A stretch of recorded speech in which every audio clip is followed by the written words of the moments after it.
न भूमिर्न तोयं न तेजो न वायुः न खगं नेन्द्रियं वा न तेषां समूहम् अनेकान्तिकत्वात् सुषिप्त्या कसिद्धः तदेको स्वशिष्टः ಶಿವಃ ಕೇವಲೋऽಹಂ. ಪಂಚಮಹಾಭೂತಗಳಲ್ಲಿ ಸೇರಿರುವ ಭೂಮಿ, ನೀರು, ಅಗ್ನಿ, ಗಾಳಿ, ಆಕಾಶಗಳು ನಾನಲ್ಲ. ಅವುಗಳಿಂದಾದ ಶರೀರವಾಗಲಿ ಇಂದ್ರಿಯಗಳಾಗಲಿ ಅವುಗಳ ಸಮೂಹವಾಗಲಿ ನಾನಲ್ಲ. ಅವು ವ್ಯವಸ್ಥಿತವಾಗಿ ಯಾವಾಗಲೂ ಒಂದೇ ರೂಪದಲ್ಲಿ ತೋರುವುದಿಲ್ಲ. ಅವುಗಳೇ ನಾಶವಂತವಾಗಿವೆ. ಗಾಢವಾದ ನಿದ್ರೆಯಲ್ಲಿ ಅನುಭವಕ್ಕೆ ಬರುವ ಸದಾ ಒಂದೇ ಆಗಿರುವ ಸ್ವರೂಪ ನನ್ನದು. ಅದೇ ಮಂಗಳಮಯವಾದ ಪವಿತ್ರ ಸ್ವರೂಪ ಶಿವಸ್ವರೂಪ. ಆ ಶಿವಸ್ವರೂಪವೇ ನಾನಾಗಿದ್ದೇನೆ. ನವರ್ಣ ನವರ್ಣ ಶ್ರಮಾಚಾರ ಧರ್ಮ ನ ಮೇ ಧಾರಣ ಧ್ಯಾನ ಯೋಗಾದಸಯೋಪಿ ಅನಾತ್ಮಾಶ್ರಯೋ ಸಹಂ ಮಮಾಧ್ಯಾಸಹಾನಾತ್ ತದೇಕೋ ಸ್ವಶಿಷ್ಟಃ ಶಿವಃ ಕೇವಲೋऽಹಂ. ನನ್ನ ಮನಸ್ಸಿನಲ್ಲಿರುವ ಅಂತರಾತ್ಮವು ಸದಾ ಚೈತನ್ಯ ಸ್ವರೂಪನಾದ ನನಗೆ ಬ್ರಹ್ಮಕ್ಷತ್ರಾದಿ ವರ್ಣಗಳಿಲ್ಲ. ಬ್ರಹ್ಮಚರ್ಯವೇ ಮೊದಲಾದ ಆಶ್ರಮದ ಕಟ್ಟುಪಾಡುಗಳಿಲ್ಲ. ಧಾರಣ, ಧ್ಯಾನ, ಯೋಗ ಮುಂತಾದವು ನನಗಿಲ್ಲ. ಈ ದೇಹವು ಅನಾತ್ಮವಾಗಿದೆ. ನಾನು ನನ್ನದು ಎಂಬ ಭಾವನೆಗಳಿಲ್ಲ. ಈ ಅನಾತ್ಮವಾದ ದೇಹವನ್ನೇ ಅವಲಂಬಿಸಿವೆ. ಇಂಥ ಅಭ್ಯಾಸವಿಲ್ಲದ ನಾನು ಸದಾ ಪರಿಶುದ್ಧ ಸ್ವರೂಪನಾದ ಶಿವನಾಗಿದ್ದೇನೆ.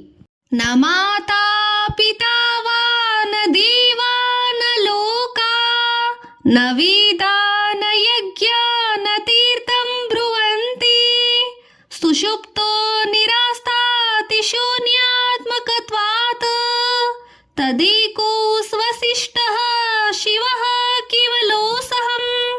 ನಮ್ಮೆಲ್ಲರ ಮನಸ್ಸಿನ ಒಳಗಿರುವ ಅಂತರಾತ್ಮವು ಶುದ್ಧ ಚೈತನ್ಯ ಸ್ವರೂಪನಾದ ಆತ್ಮನಿಗೆ ತಾಯಿ, ತಂದೆ ಮುಂತಾದ ಸಂಬಂಧಗಳಾಗಲಿ ದೇವರು, ಲೋಕಗಳು, ವೇದಗಳು, ಯಜ್ಞಗಳು, ತೀರ್ಥಗಳಾಗಲಿ ಇರುವುದಿಲ್ಲ. ಪಾಪ ಪುಣ್ಯಗಳ ನಂಟೂ ಇಲ್ಲ. ಇವೆಲ್ಲ ಶರೀರಕ್ಕೆ ಸಂಬಂಧವಿದ್ದದ್ದು. ದೇಹಾಭಿಮಾನವಿದ್ದಾಗ ಮಾತ್ರ ಇವೆಲ್ಲ ಇರುತ್ತದೆ. ಗಾಢ ನಿದ್ರೆಯಲ್ಲಿ ಎಲ್ಲಾ ಸಂಬಂಧಗಳಿಂದ ದೂರನಾಗಿರುವನು. ಆಗ ಪಾಪ ಪುಣ್ಯಗಳ ಬಂಧನವಿರುವುದಿಲ್ಲ. ಹೀಗೆ ಯಾವ ಸಂಬಂಧಗಳು ಇಲ್ಲದ ಸ್ವಸ್ವರೂಪನಾಗಿ ಬೆಳಗುತ್ತಿರೋ ಶಿವನೇ ನಾನಾಗಿದ್ದೇನೆ. ಆ ಶಿವಸ್ವರೂಪನು ನಾವೆಲ್ಲರೂ ಆಗಿದ್ದೇವೆ. ನ ಸಾಂಖ್ಯಂ ನ ಶೈವಂ ನ ತೌತಾತ್ಪಚರಾತ್ರಂ ನ ಜೈನಂ ಮೀಮಾಂಸಾ ಕದೇವರ್ತವಾ ವಿಶಿಷ್ಟಾನುಭೂತ್ಯ ವಿಶುದ್ಧಾತ್ಮಕತ್ವಾತ್ ತದೇಕೋ ಸ್ವಶಿಷ್ಟಃ ಶಿವಃ ಕೇವಲೋऽಹಂ. ಸಂಸಾರದಲ್ಲಿ ಇರುವ ಸಾಂಖ್ಯ, ಶೈವ, ಪಾಂಚರಾತ್ರ, ಜೈನ, ಮೀಮಾಂಸಕರೇ ಮುಂತಾದ ಮತದವರು ಆತ್ಮಸ್ವರೂಪವನ್ನು ವಿವರಿಸಿದ್ದಾರೆ. ಆ ರೂಪದ ಆತ್ಮನು ನಾನಲ್ಲ. ನನ್ನದು ವಿಶಿಷ್ಟವಾದ ಅನುಭವದಿಂದ ಕಾಣುವ ಶುದ್ಧ ಚೈತನ್ಯ ಸ್ವರೂಪ. ಎಲ್ಲವನ್ನೂ ಮೀರಿದ ಸರ್ವಾತ್ಮಕವಾದ ಅಖಂಡ ಶಿವಸ್ವರೂಪ ನನ್ನದು. ಆ ಶಿವನೇ ನಾನಾಗಿದ್ದೇನೆ. ಆ ಶಿವನು ನಾವೆಲ್ಲರೂ ಶಿವಸ್ವರೂಪರಾಗಿದ್ದೇವೆ.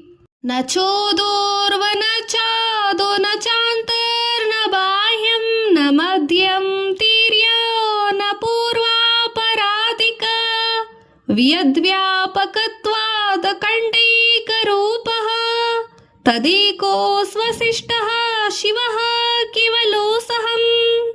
ನಮ್ಮೆಲ್ಲರ ಒಳಗಿರುವ ಅಂತರಾತ್ಮವು ಆತ್ಮ ವಸ್ತುವಿಗೆ ಯಾವ ಪರಿಚ್ಛೇದವೂ ಇಲ್ಲ.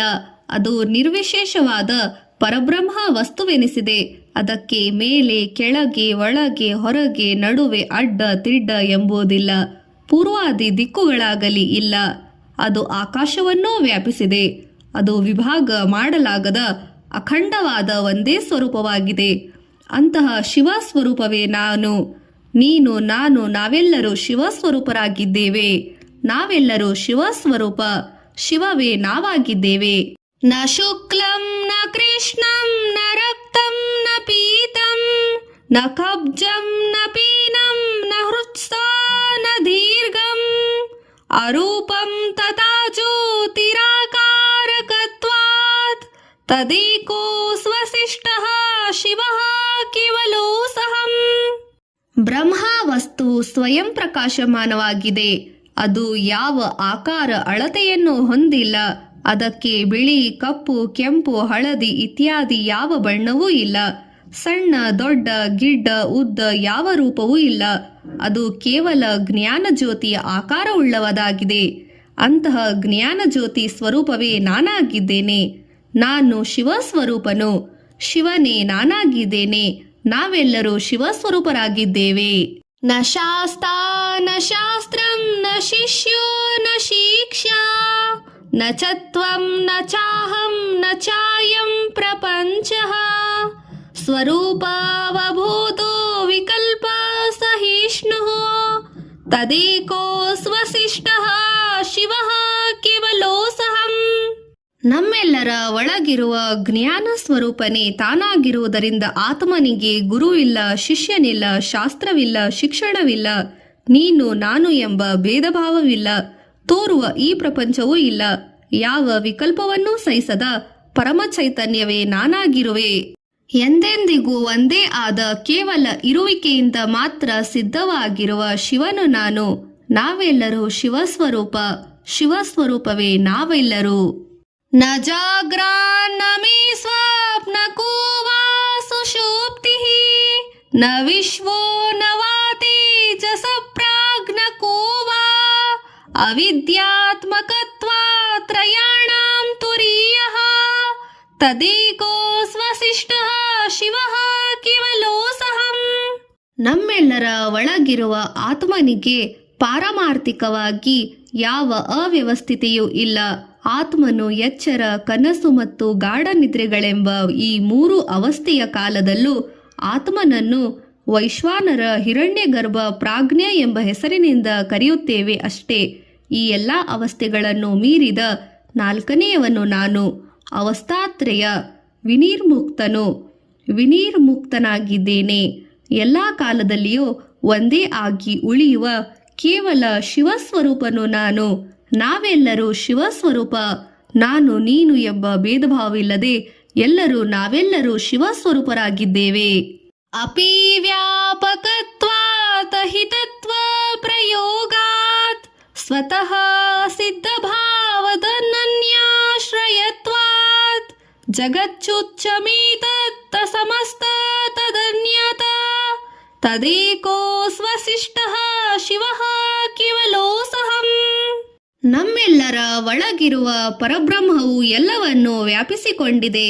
ಅದು ಸಮಸ್ತ ಪ್ರಾಣಿಗಳಿಗೆ ಪರಮಪ್ರಿಯವಾದದೆನಿಸಿದೆ. ಅದು ಸ್ವತಃ ಸಿದ್ಧ ಸ್ವರೂಪವಾದುದರಿಂದ ಅದಕ್ಕೆ ಬೇರೊಂದರ ಆಶ್ರಯವಿಲ್ಲ. ಸಮಸ್ತಕ್ಕೂ ಅದೇ ಆಧಾರ. ಅದಕ್ಕೆ ಹೊರತಾದ ಸಮಸ್ತ ಪ್ರಪಂಚವು ನಾಶವನ್ನು ಹೊಂದುವಂತಾಗಿದೆ ಅಥವಾ ಹುಸಿ ತೋರಿಕೆಯಾಗಿದೆ. ಅಂತಹ ನಾಶರಹಿತವಾದ ಪರಬ್ರಹ್ಮ ವಸ್ತುವೇ ನಾನು. ನಾವೆಲ್ಲರೂ ಪರಬ್ರಹ್ಮ ವಸ್ತುವಾಗಿದ್ದೇವೆ, ಶಿವಸ್ವರೂಪರಾಗಿದ್ದೇವೆ. ನಾವು ನೀವು ಎಲ್ಲರೂ ಶಿವಸ್ವರೂಪರಾಗಿದ್ದೇವೆ. ನ ಚೈಕಂ ತದನ್ಯಾತ್ ದ್ವಿತೀಯಂ ಕುತಸ್ತ್ಯಾಯತ ನ ವಾ ಕೇವಲತ್ವ ನ ಚಾಕೇವಲತ್ವಂ ನ ಶೂನ್ಯಂ ಚ ಶೂನ್ಯಮದ್ವೈತ ಕತತ್ವಾತ್ ಕಥಂ ಸರ್ವವೇದಾಂತ ಸಿದ್ಧಂ ಬ್ರಹ್ಮೀಮಿ. ನಮ್ಮೆಲ್ಲರ ಆತ್ಮ ವಸ್ತುವನ್ನು ಒಂದೋ ಎನ್ನುವಂತಿಲ್ಲ. ಏಕೆಂದರೆ ಇದು ಬಿಟ್ಟು ಎರಡನೇದಾದು ಯಾವುದೂ ಇಲ್ಲ. ತನ್ನೊಳಗೆ ಯಾವ ಭೇದವೂ ಇಲ್ಲದ ಸದಾನಂದ ಸ್ವರೂಪವಾದ್ದರಿಂದ ಏಕತ್ವವು ಅನೇಕತ್ವವೂ ಇಲ್ಲ. ಅದು ಅದ್ವೈತವಾಗಿರುವುದರಿಂದ ಶೂನ್ಯವೂ ಅಲ್ಲ, ಅಶೂನ್ಯವೂ ಅಲ್ಲ. ಹೀಗೆ ಸಕಲ ಉಪನಿಷತ್ತು ಪ್ರಮಾಣಗಳಿಂದ ಸಿದ್ಧವಾಗಿರುವ ಆತ್ಮತತ್ವವನ್ನು ಏನೆಂದು ಬಣ್ಣಿಸಲಿ? ಅದು ಅದ್ವಿತೀಯವಾದ ತತ್ವವಾಗಿದೆ. ಮನೋವಾಕ ಪ್ರಪಂಚವನ್ನು ಮೀರಿರುವ ಸ್ವರೂಪವುಳ್ಳದಾಗಿದೆ. ಅದು ಮನಸ್ಸು, ಬುದ್ಧಿ, ಪ್ರಾಣ ಇವುಗಳಿಗೆ ಮೀರಿದ ಸ್ವರೂಪವಾಗಿದೆ. ಅದನ್ನು ಹೇಳಲು ಆಗುವುದಿಲ್ಲ, ಅನುಭವಕ್ಕೆ ಮಾತ್ರ ಸಿಗುತ್ತದೆ. ಇದು ಶಿವಸ್ವರೂಪ. ನಾವೆಲ್ಲರೂ ಶಿವರೂಪವಾಗಿವೆ.